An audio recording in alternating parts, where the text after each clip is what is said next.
Bonsoir à tout le monde maa ngi tudd Mariam ñuy am mbégte ak contentement di leen dalal ci suñu émission gan bi ànd ci ak suñu invité Ndeye Comba Mbengue Ndeye Comba ñu lay bàyyi nga présenté wu. waaw asalaamaaleykum maa ngi lay nuyu bu baax. salaam Ndeye Comba. donc man maa ngi tudd Ndeye Comba Mbengue. dëkk Gandiol nekk étudiante et à l'université virtuelle du Sénégal foofu laa amee sama licence 3 au département d'anglais. bi ma jógee ci loolu nag ma daal di créer li nga xamante ne mooy association Damay Jàng donc je suis la fondatrice et la coordinatrice depuis Gandiol donc di am contentement également. ñëw di bokk ak yéen. ñoo la gën a kontaan macha allah donc Ndeye Comba en tant que fondatrice et coordonnatrice de l'association Damay Jàng ñu bëggoon nga wax ñu ci tuuti ci Damay Jàng parce que dañuy dégg Damay Jàng alors que xamuñu l'initiative de l'association de Damay Jàng. D'abord faut comprendre que Damay Jàng c'est un mot wolof donc qui veut dire j'apprends. waaw et dañ ko créer nag dans le but de favoriser l'éducation dans les villages éloignés parce que booy xool village yi dama naan sax Sénégal éducation demeewul noonu donc gis nañ problème yu bari yi nga xamante ne xale yi ñoo ngi koy jànkonteel ci wàllum éducation. donc loolu moo tax ñu daal di créer Damay Jàng mu nekk association boo xamante ne dafay yëngu ci volet éducation juste pour aider les enfants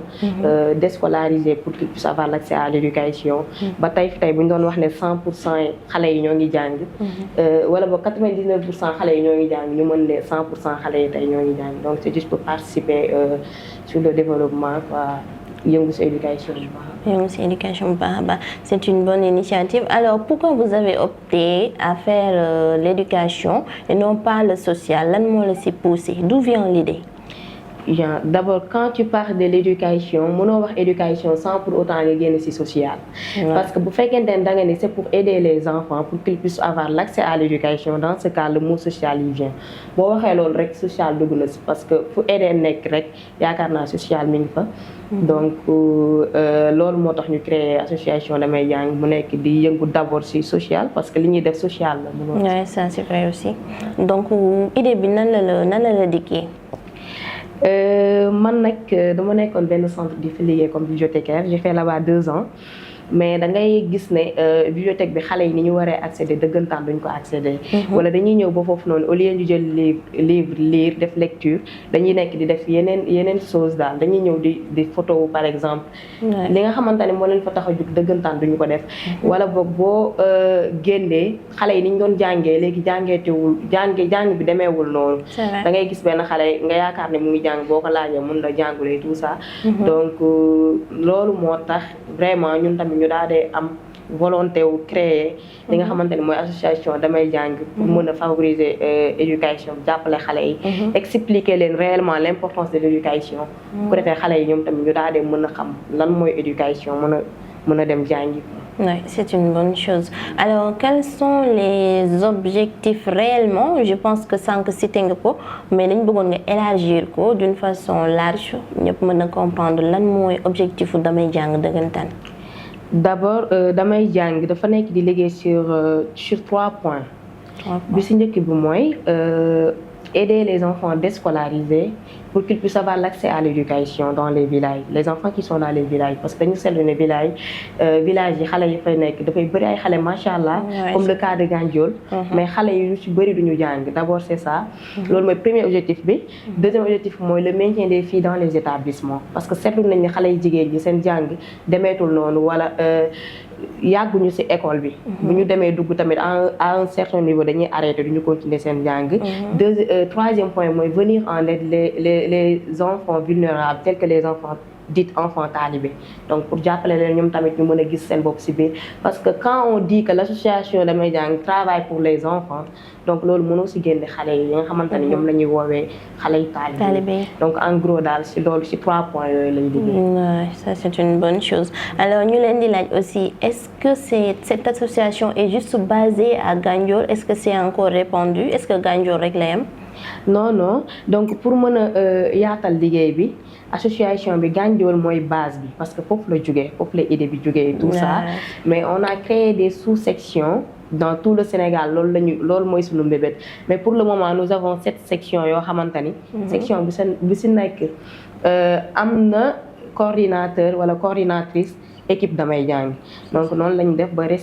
actuellement nii am nañu 7 sections nous avons à Mboro benn équipe damay jàng là-bas à Podor à Richard Toll Gandiol Gantour et dans la ville Saint-Louis. Ouais, ça c'est une bonne chose. Alors ñu gis association bu nekk dina am avantage ak inconvénient aussi bëggoon nañ nga wax ñu en tant que jeune fille lan mooy avantage yi ak inconvénients yi ngay jànkonteel ci biir liggéey bi. D'abord faut comprendre que dans la vie associative ce n'est pas facile nga nekk ci milieu boobu noonu parce que d'abord boo nekkee jigéen surtout ici dans la société où nous évoluons qui est la société sénégalaise mu nekk société boo xamante ne dafa classer ses rôles daal ne vraiment jigéen ñi lii la ñu war a def góor ñi lii la ñu war a def donc yow nga nekk jigéen nekk jeune fille nga bëgg dugg ci milieu boobu noonu du yomb mais ça demande juste nga am volonté nga xam vraiment lan nga bëgg après nga dugg ci boo ci duggee une fois nga xam li la tax a jug rek après nit yi macha allah da ngay dem ba ñoom ñoo lay contacter sax pour bëgg ñëw ànd ak yow ci liggéey bi donc avantage yi ñu ci am moom expérience la expérience dinañ ko ci am bu baax a baax parce que boo nekkee dans la vie associative nga nekk ci milieu bi façon nit bu nekk di nga ko gis di nga gis ay personnes de bonne volonté di nga gis ay nit yoo xamante ni vraiment dañuy ñëw pour leneen mais loolu yëpp expérience la loo xamante ni dinañu ko jàngal donc inconvénient tamit mënul ñàkk ci milieu parce que boo nekkee jeune fille nga bëgg dugg ci milieu yi nii xam nga du yomb des fois nga dem gis nit ki mu jànde la des fois y a des gens yoo xamante ni ils vont te croire d'autres non mais c'est à toi de faire li nga xamante ni moom mooy tax ñoom vraiment ñu xam vraiment ci yow ci lan nga nekk. comprendre nga. donc pour dire que y a des avantages y a des inconvénients mais loolu yëpp alhamdulilah macha allah. c'est ça surtout métier bi certaines vont penser que vous êtes des profiteurs ou bien vous allez. oui c'est ça parce que jamono ji moo demee noonu. donc on voit que aussi vous y travaillez. te gisuñu la nga solliciter lu bari et tout donc comment vous faites quelles sont vos techniques de financement comment vous faites pour avoir vos dons d'où ça vient. merci en fait ñun suñu technique de recherche de fonds yi li ñuy def mooy on écrit des projets sur l'éducation après dañuy xool yan service lañ ko mën a dem soumettre leen ko wan leen ko mais loolu booy xaar bi day yàgg te li nga bëgg def lépp du mën a sotti parce que généralement li ma la wax rek boo nekkee jigéen moom bëgg dugg ci milieu bi du yomb boo demee nit yi macha allah façon bu nekk di nga ko gis mais ñun méthode bi nga xamante ni moom la ñu opté pour le moment di ko def mooy collecte de fonds dañuy def ay collecte de fonds dañuy def ay cotisation ñun ci suñu biir les membres de l'association et tout il y a des personnes de bonne volonté yoo xamante ni au cas où bu ñu rédiger suñu activité ba pare dañuy dem seeti leen présenter leen activité bi ne leen ñun kat activité bi la ñu amoon moom la ñu bëggoon def nga gis nit koo xamante ni moom moo yëkkati xaalisam jox la wala ñu def collecte de fonds à travers les réseaux sociaux wala ñu wàcc ci terrain bi def collecte de fonds loolu moo ñuy dimbali xaalis boobu nga xam ne ñoo ngi koy gagné moo ñuy dimbali pour ñu mën a réaliser suñu activité mais pour dem outil financement yooyu noonu dinañu dem ñoo ngi ci mais sotteegul ñu ñaan yàlla incha allah yal na yàlla sotti lépp mais question bi ma lay waaj a poser bon c'est bien ça c'est venu comme ça ba ñuy door a commencer yaa ngi may naan bu ma wax français ci émission bi yëpp parce que am na ci ay xale yoo xamante ni dégguñu français te ñu ngi leen di ñoom tamit ñu ngi ci mbir mi ñu ngi jàppale waale yeneen xale yi donc nan ngay def pour que yéen ñëpp ngeen am compréhension ngeen déggante ñi jàng ak ñi jàngul nan ngeen di comprendre nante seen biir. Bon, d'abord, moi, je veux promouvoir la langue wolof, la langue locale, parce que vraiment, dafay am solo. dafay am solo ñun bu ñu nekkee ay wolof d'abord ñuy wax wolof mais également pour expliquer que ni le mot damay jàng déjà ça résume tout mais également damay jàng cela ne veut pas dire qu'aller à l'école wala faire des bancs mais damay jàng ça va au-delà tu vois parce que nit ki mën na bañ a dem école sax mu am ay xam nga xam loo xamante ni nit ki nga xam ne sax dem na école xamu ko yaa ngi comprendre donc loolu moo tax dañu bëgg que ñun ñëpp ñu yem au même pied d'égalité booy xool xaleel taalibe yi ñoom defuñu école mais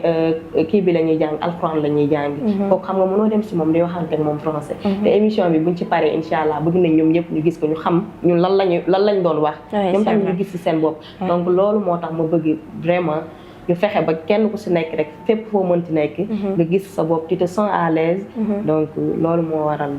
c'est ça parce que taalibe léegi dañu intelligent da ngay toog dañuy ñëw suñu buntu kër da ngay dégg taalibe buy woy ay woyu français et tout te doo xam sax fan la jëlee moo yooyu donc c'est une bonne chose aussi mais qu'attendez-vous Ndeye Comba de Damay Jàng d'ici 5 ans qu'attendez-vous de alors d'ici 5 ans bëgg nañu vraiment Damay Jàng que ça soit au niveau international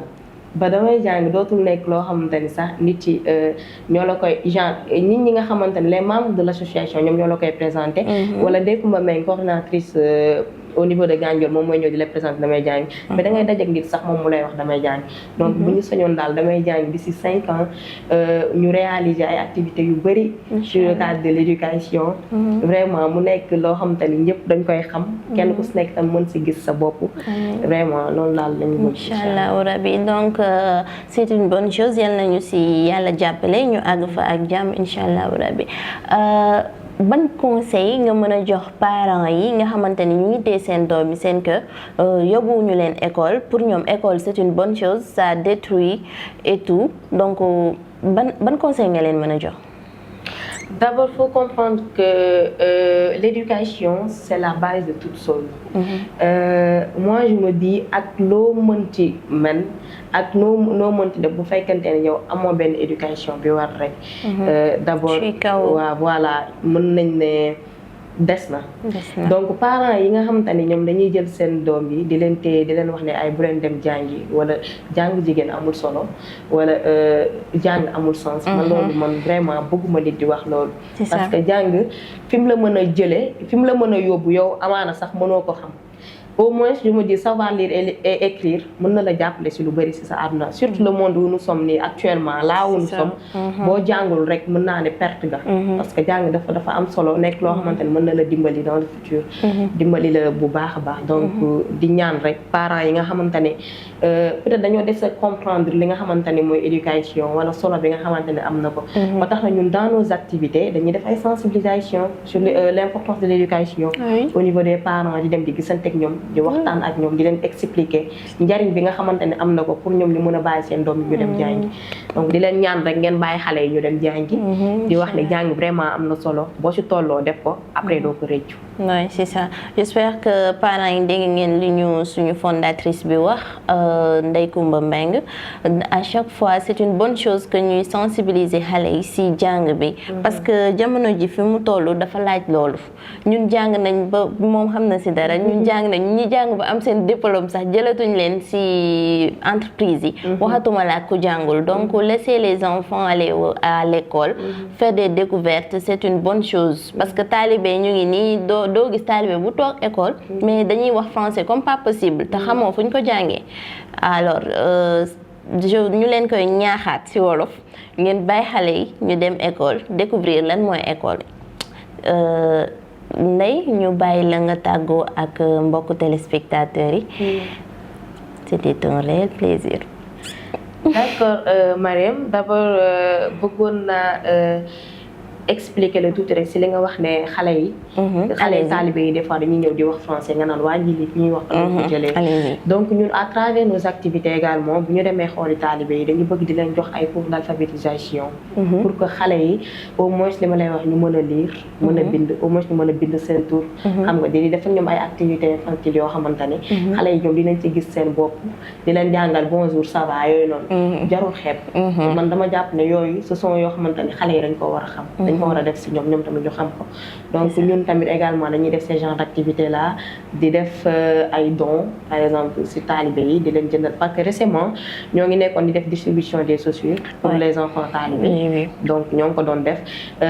pour xale yi nga xamante ne ñoo ngi nekk si école ñu leen di jàppale li si mel ni matériel scolaire ay fournitures et tout di def ak ñoom ay activités yoo xamante ne vraiment dina leen motiver pour ñoom ñu mën a rester si école yi mën a jàng donc loolu rek laa amoon la moo xamante ni bëggoon naa la ko si yokkal si côté boobu noonu d'abord pour tàggatoo ak yéen je pourrais pas terminer sans pour autant remercier tous les coordinateurs de l'association Damay Jàng section yëpp donc section bi si nekk vraiment maa ngi leen di jaajëfal bu baax ñoom ñoo yombal liggéey bi benn nit bi kese mënu ko. donc maa ngi leen di jaajëfal bu baax kontaan naa si liggéey bi nga xamante ni ñoo ngi koy def. pour que éducation mën a jëm kanam pour que tey fu ñuy dégg Sénégal si éducation. ñu gën ko dégg fu gën a kawe donc ñoom ñoo yombal liggéey bi yëpp. mais aussi di remercier tous les membres de l'association Damay Jàng parce que vraiment ils ne sont pas seulement des membres mais vraiment ay frères ay sœurs lañu. ñun suñu biir boo ñu gisee. c'est une famille je peux dire. donc ce sont des âmes solidaires ñoo xamante ne dañuy jël seen xaalis dañuy jël seen ay xalaat lépp di ko def ci association bi pour mu mën a jëm kanam. donc di remercier également Bakawad. Quand je parle de Bakawad, tu as l'impression que les Ben dit là, mais il s'agit de Mr. Ba, Mr. Ka, Mr. Wad. Parce que ce sont mes professeurs. Nous avons parlé ils sont derrière, devant moi. Les plans que je fais, rek wala ñoo ngi koy def donc ñoom ñoo ci nekk di ñu accompagner vraiment def ci seen xaalis def ci lépp pour que mu mën a am benn réussite bi donc di remercier également membre de l'association yi ma àndal Bachirou Sarr c'est lui le président des élèves di ànd également ak Karim donc ma leen di remercier bu baax parce que ñoom vraiment ñoom ñoo nekk ci liggéey bi dañuy wax Ndeye Coumba rek mais vraiment Damay Jàng ñoom ñoo ko téye donc maa ngi leen di gërëm bu baax a baax voilà di remercier également la commune de Ndiébène Gandiol la mairie passant par l'adjoint au maire monsieur Ndiaye donc maa ngi koy nuyu bu baax a baax vraiment di nuyu toutes les personnes de bonne volonté yi nga xamante ni ñoo ngi dugal seen loxo ci biir association bi pour mu jëm kanam voilà merci Ndeye Coumba ñoo ko bokk paroles yi am nañ solo trop on est vraiment fiers de vous et on vous dit bonne continuation parce que yaa ngi ci sur le bon chemin di la ñaax nga gën a comment dirais-je sensibiliser les enfants et c'est une bonne chose yàlla dafa bëgg ku bëgg xale donc mu ngi lay teg loxo bu baax incha allah yal na yokk ñu ngi leen di remercier aussi chers téléspectateurs c'était un réel plaisir et contentement ngeen seetaan ñu ci suñu émission gan gi merci à la prochaine merci